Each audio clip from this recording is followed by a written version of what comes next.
Boa noite todo mundo. Vou aqui chamar Caio que é pra gente começar, tá certo?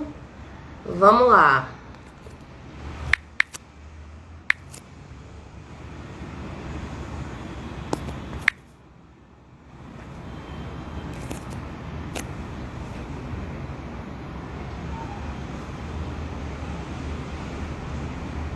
Cadê?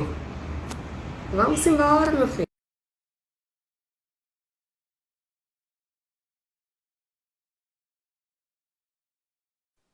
Oi? Oi, Olá, Caio! boa Boa noite, noite. Caio! E aí, Tudo tudo bom? bom? Tudo certo. E Vamos contigo? nessa então, né? Vamos lá. Pessoal, boa noite. Boa noite a todo mundo. Antes da gente começar a falar propriamente sobre o tema, eu vou dar uma lidinha aqui num pequeno trecho de um texto que eu achei muito interessante e eu acho que já vai dar uma ideia mais ou menos do que é que a gente vai falar hoje, né, Caio? Que é um Sim. tema de imensa importância. Vamos lá.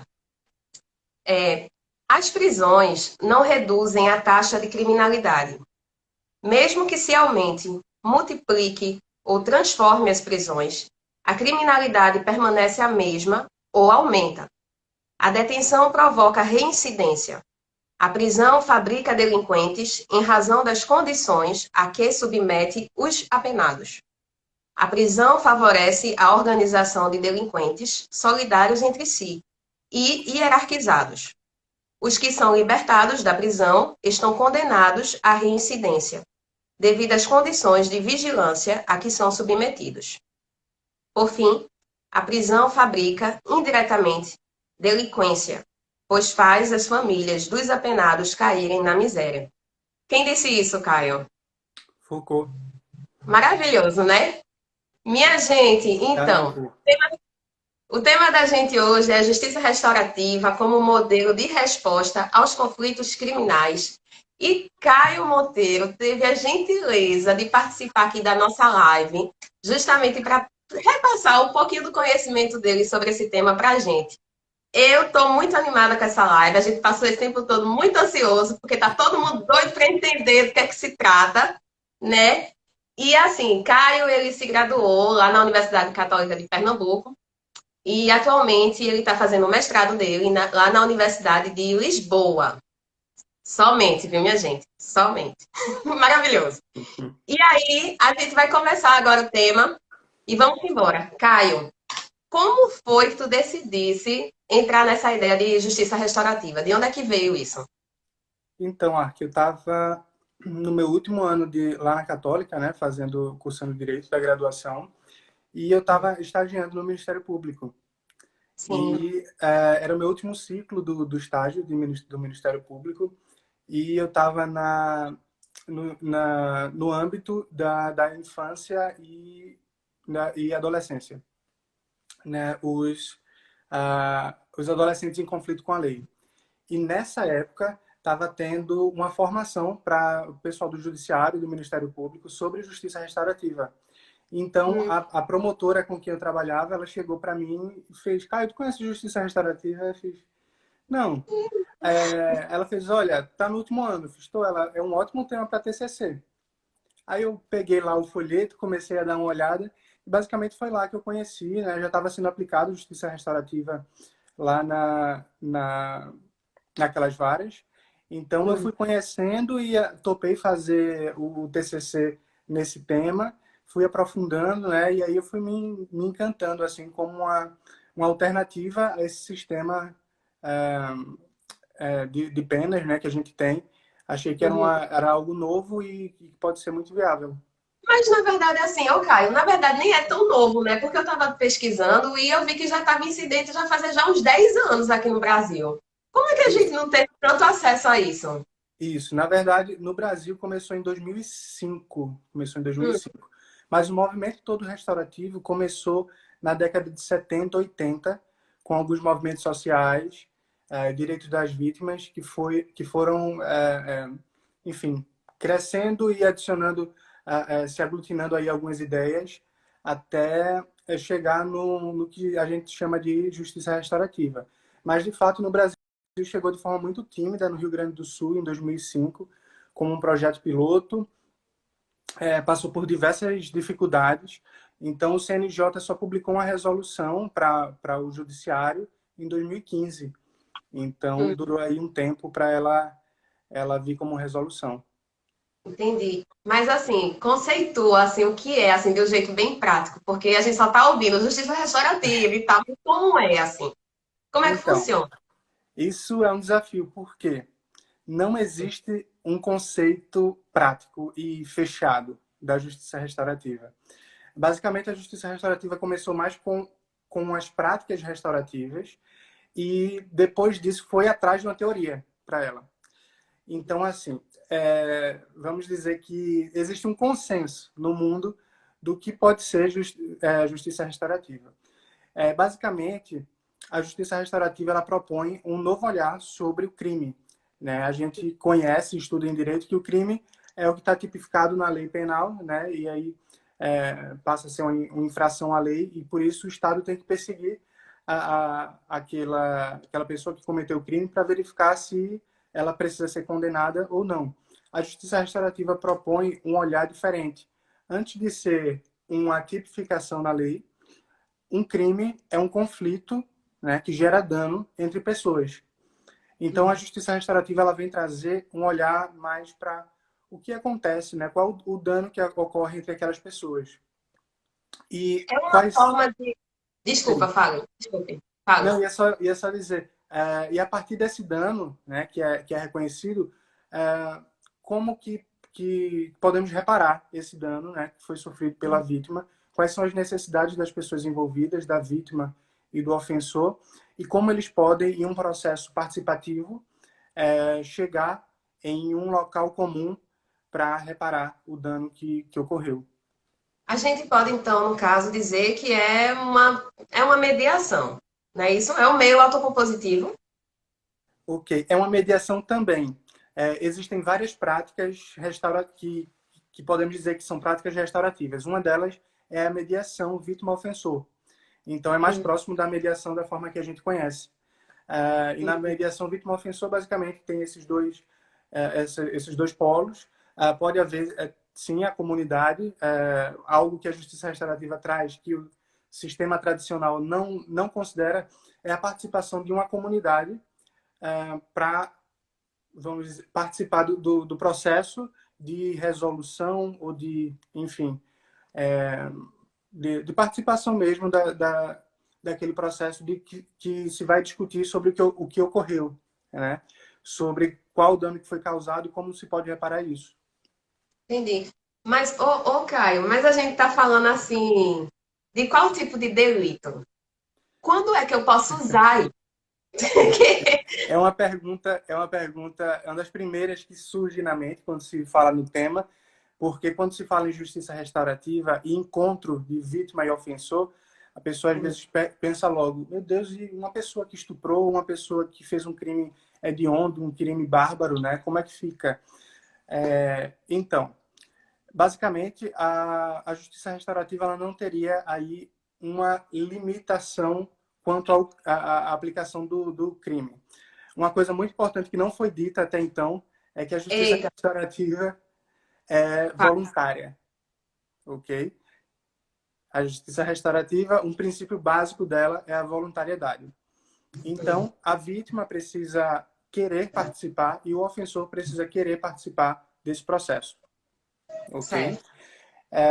Então, é importante também contextualizar. A justiça restaurativa ela está no movimento que é de alternativas.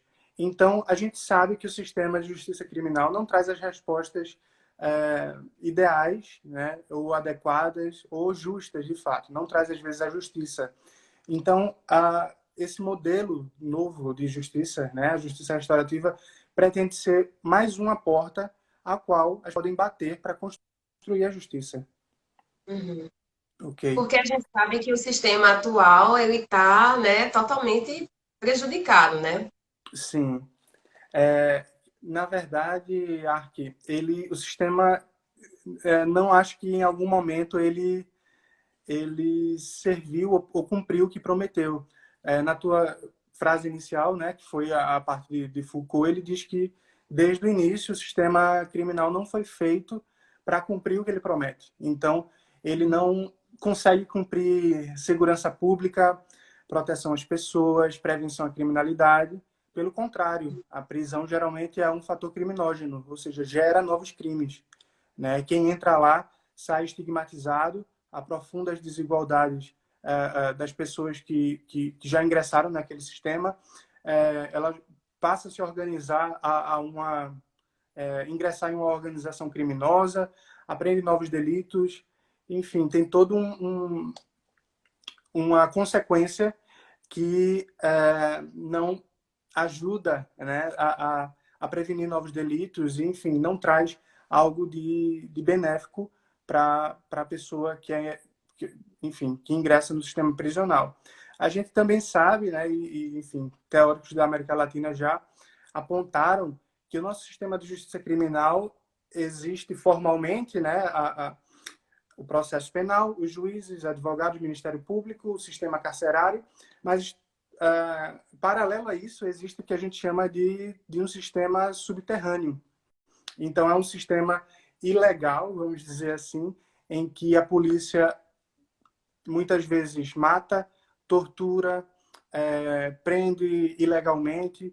Então, isso tudo é o que não está dito formalmente no Sim. sistema, não é declarado, mas é o que termina acontecendo. Então, quando a gente olha para as críticas que se fazem ao sistema penal, né, muitas vezes se vê que podemos abrir mais prisões, reformarmos as prisões, tentar investir no que se chama de ressocialização, mas na prática ela não foi feita para isso. Na prática, Sim. o sistema não foi feito para isso. Então, por isso que se pensa em outras portas para serem batidas, né, para construir a justiça. E uma delas pode ser a justiça restaurativa.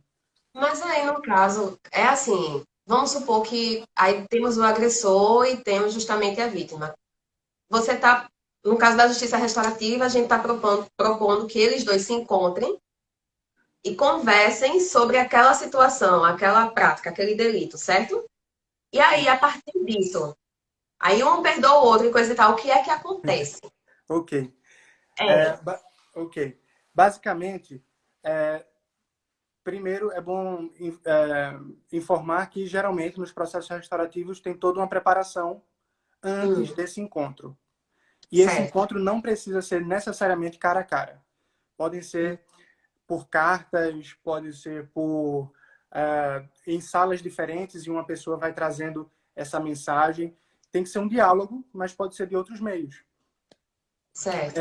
Já tiveram práticas que eram gravações de vídeos, a pessoa grava um vídeo para outra, mas de fato, no Brasil, por exemplo, a prática mais conhecida são os círculos restaurativos.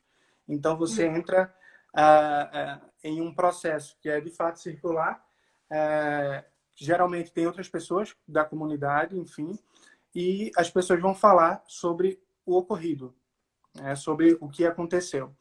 Lembrando que todo mundo está ali voluntariamente. Então, o foco é para a responsabilização do ofensor. Então, as práticas tendem a estimular que o ofensor tome consciência do dano que ele cometeu. A vítima vai ter a oportunidade de falar. Isso é um ponto crucial na justiça restaurativa, porque no processo de justiça criminal, a vítima só serve para desencadear um processo, né? E no máximo como uma testemunha. Depois que ela presta o seu depoimento, ela não tem aí satisfação alguma. Então, a justiça restaurativa vai trazer a voz da vítima, né, para que ela possa falar aquilo que ela sentiu, perguntar para o agressor por que ela, enfim, aí vai de cada vítima, né? Cada uma tem sua necessidade, expor a sua necessidade. E É uma ali, questão muito subjetiva, né? A questão isso, do encontro é muito subjetiva, certo? isso.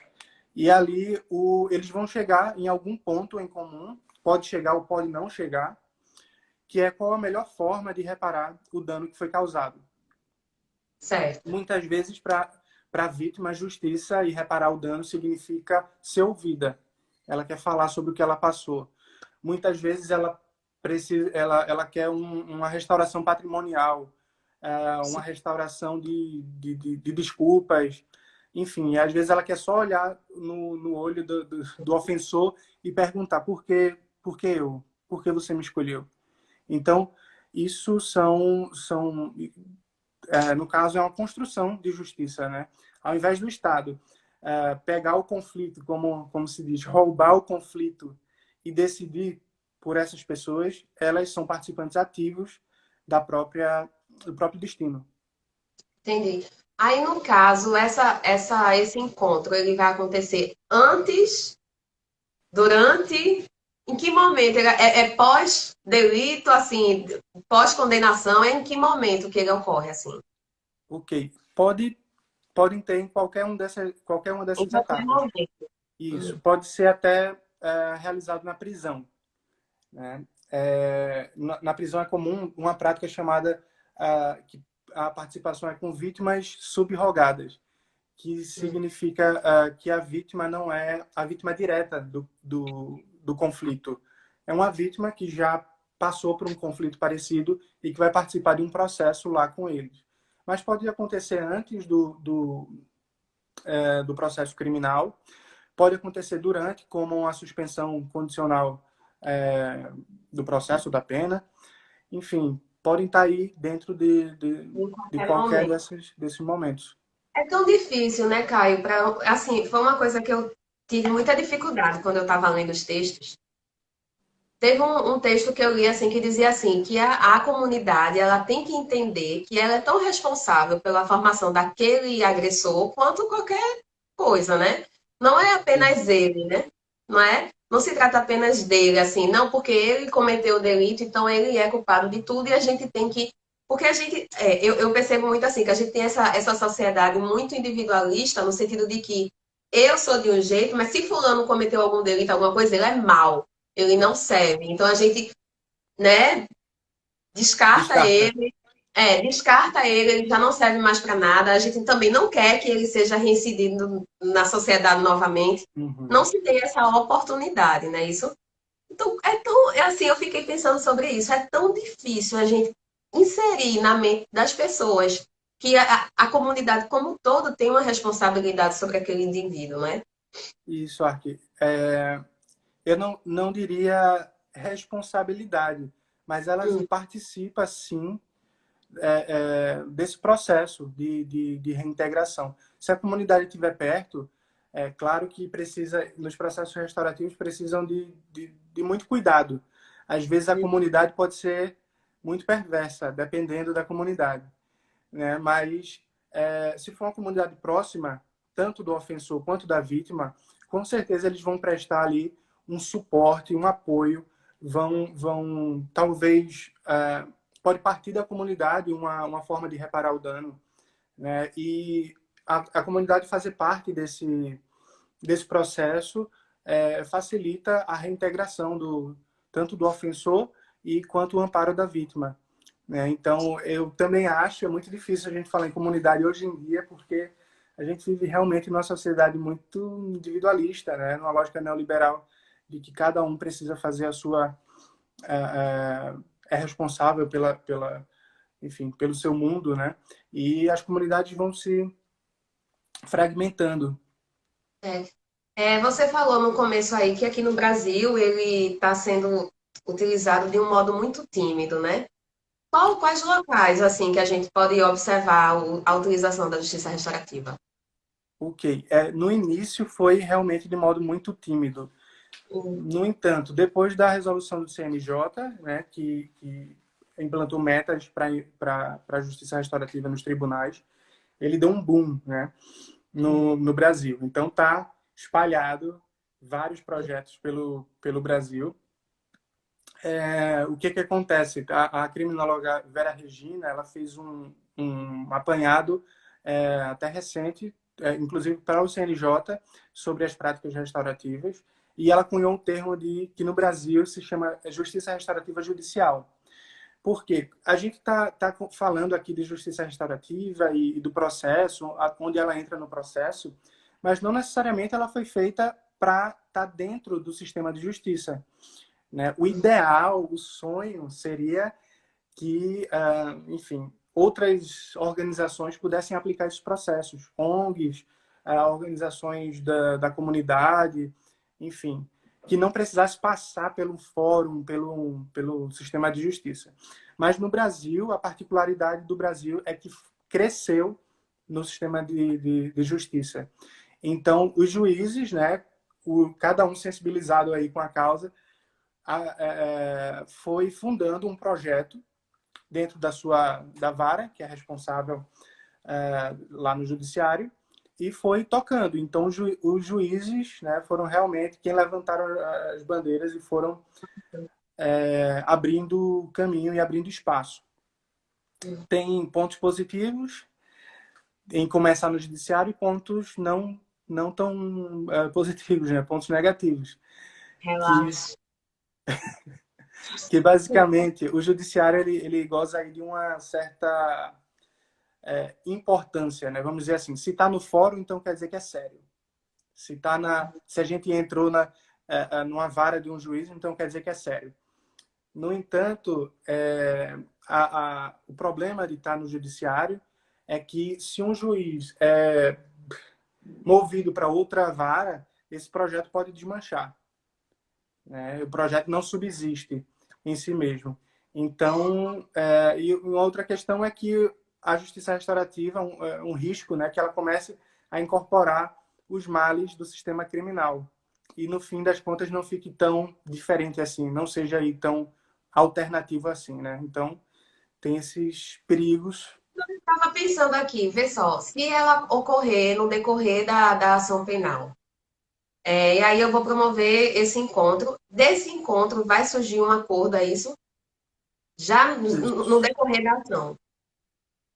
É, você fala desse encontro da justiça restaurativa vai surgir um acordo. Isso. Isso.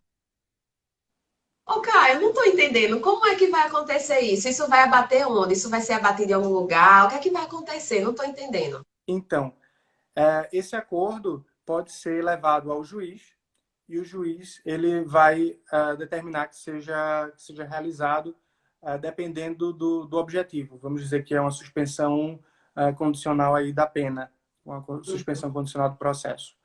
E aí essa obrigação ela precisa ela foi lá homologada pelo juiz, né? Mas não necessariamente vai ter um órgão para assinar, vamos dizer assim, esse acordo.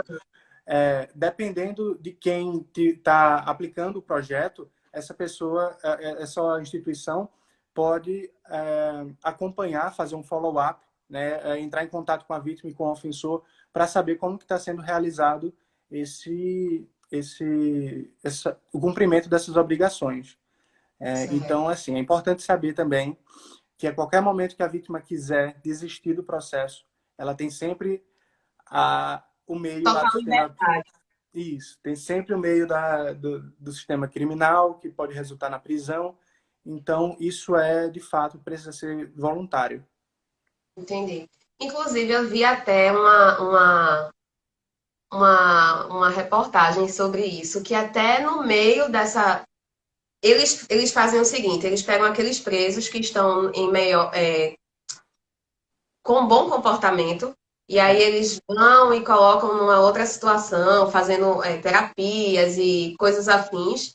E eu vi que, inclusive, tinha até constelação familiar, realizando constelação familiar dentro daquele pessoal que teve também um bom comportamento durante a pena. Eu achei isso muito interessante, porque se quer realmente fazer com que aquela pessoa esteja pronta, né, para voltar e não volte a ser uma pessoa que pratica algum delito, mas sim que integre a sociedade de um modo muito saudável, né?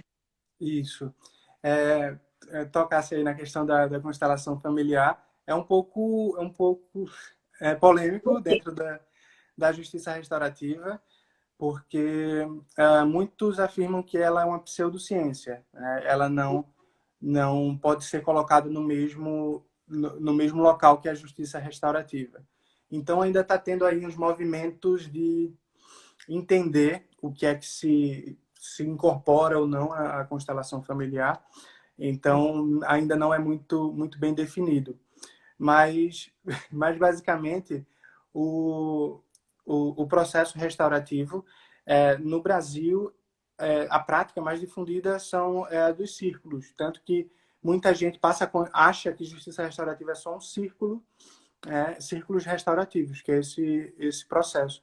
Mas tem uma infinidade de práticas. A regra aqui seria mesmo uma criatividade, né? Seria construir a justiça. Eu acho muito interessante essa definição, porque tem que ser visto caso a caso mesmo, sabe? Também um mito que se tem é da justiça célere, né? A gente sabe que os juizados prometeram que os casos seriam céleres e rápidos, e na justiça restaurativa é ao contrário. Ver com calma cada caso, ter a responsabilização por aquela vítima, pelo aquele ofensor, por aquele trauma que está ali ocorrendo. Então, é mesmo um processo aí delicado às pessoas. Né? Se No volta às caso, pessoas. a gente tem que deixar muito claro que o objetivo não é a aplicação da lei, né? A gente Isso, quer a justiça, a gente quer que aquela pessoa, junto que a vítima e o agressor se sintam, né? Um responsabilizado e a outra também, ela precisa colocar para isso, fora aquele sofrimento e ela tem que sentir que houve a justiça, isso. efetivamente. E cada dano gera necessidades, né? Um dano passa a lhe tirar algo e gera necessidades que precisam ser reparadas. E só que essas necessidades vão variar. Se a vítima fosse eu, seria uma necessidade. Se a vítima fosse você, seria outra. Uhum. Tem a minha professora lá da Católica, que é a Fernanda Rosenblatt, né, que é um grande nome da justiça restaurativa no mundo. Ela dá um exemplo que por exemplo, se você está na rua e uma pessoa, um cara, puxa seu celular assim de sua mão e leva. Vamos dizer que você fica com as pernas tremendo, o seu corpo todo paralisa, né? Você passa uns dias sem querer ir à rua ou muito desconfiada e pode até chorar, né? Passa por aquela situação de trauma. Depois de um tempo, aquilo vai assentando e você compra um celular novo no seu próximo salário e pronto, faz a importação da agenda, fica tudo ok. 6 meses depois, a justiça lhe intima dizendo que conseguiu pegar a pessoa que realizou isso e talvez você, enquanto vítima, possa dizer ok, eu quero que sigam e, se for o caso, prendam ele. Mas pode ser que você, como vítima, diga oh, eu ultrapassei isso, conversei com meus amigos, eu já chorei, estou com outro celular tão bom quanto. Não tenho interesse em que essa pessoa seja presa. Para mim, seria muito mais interessante que entender por que essa pessoa fez isso e que ela faça algum outro tipo de ato, alguma outra coisa que possa reparar esse dano que foi cometido. Então, isso vai variar. É uma porta, uma possibilidade que se abre, que antes não tinha, né? E que precisa ser disponibilizada para que as pessoas possam fazer uso. Entendi. Ana Maria falou aqui, deixa eu ler o que ela disse. Ah, tá. Ela falou de um ato conjunto, do TJPE, né? Poxa, Ana Maria, institui o plano de difusão e expansão e cria o órgão de macrogestão da justiça restaurativa no Isso. âmbito do TJ, aqui de Lá do Pernambuco. TJPE. Isso. É recente. É recente. Caio, a última perguntinha. Qual Diga. é a sua maior crítica ao modelo atual, Caio? Ao modelo atual do sistema de justiça criminal ou da restaurativa? Não, da justiça criminal. A maior é difícil. São Diga tantas. uma. São tantas. Puxa. Ó, eu vou só citando algumas aqui, mas é muito crítico a revitimização. Então, a vítima chega lá atrás de justiça e o processo todo revitimiza ela passa por um outro dano, né? Até o descaso é uma revitimização. A, o pilar, vamos dizer assim, do sistema de justiça criminal é a estigmatização e a seletividade, né? As pessoas que infringem a lei são várias, quase todo mundo, vamos dizer assim. Mas as que passam pelo sistema e chegam no cárcere são algumas, né? E nós sabemos quem são. São pretos e pobres, geralmente, pelo menos no Brasil. Então, são tantas. A falta da a ressocialização, até a palavra, eu não me encaixa muito bem, porque é como se você estivesse pegando alguém que não tivesse sido socializado para socializar de uma forma, pôr na sociedade de uma forma muito bonitinha, de uma forma muito, né, quando na verdade a nossa sociedade tem desigualdades estruturais e que nós estamos perpetuando a todo momento. É como se fosse um discurso de eles são ruins, são monstros e nós somos bons. Então temos que botar eles na nossa sociedade para eles entenderem. Quando na verdade na prática não é assim. Então eu acho que está esgotado o sistema de justiça criminal. Precisamos abrir 1000 portas. A justiça restaurativa é uma delas. Temos que ter criatividade. O pessoal que estuda aí a criminologia crítica, a tradição abolicionista do sistema penal, todo mundo que pensa aí uma proposta e que vê um horizonte, vamos dizer que lá no futuro a gente tenha um mundo diferente, né?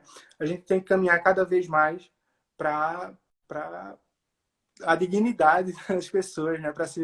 Para a civilização enfim, da administração dos conflitos. Então, temos que abrir várias portas para que as pessoas possam acessar e ter aí realmente justiça. Caio, infelizmente nossa live acabou. Mas eu tô assim muito satisfeita, tô muito feliz. Eu agradeço muito, muito mesmo que você tenha participado, tenha se disponibilizado a passar um pouquinho do seu conhecimento pra gente. Eu sou Eu muito que grata, de agradeço. verdade. Não, de verdade mesmo. Assim, olhe, terceira live, só tem gente massa participando, tô muito feliz. E é sempre com muito conteúdo. E assim, essa live também eu amei. Muito Eu que obrigada. agradeço, adorei a conversa. Pode ter ficado confuso algumas questões, mas vamos conversando. Quem tiver Se dúvidas ficar também pode confuso, a gente chegar. faz outra live, Caio. Pois é. Estou à Combinado assim. disposição, estou à disposição.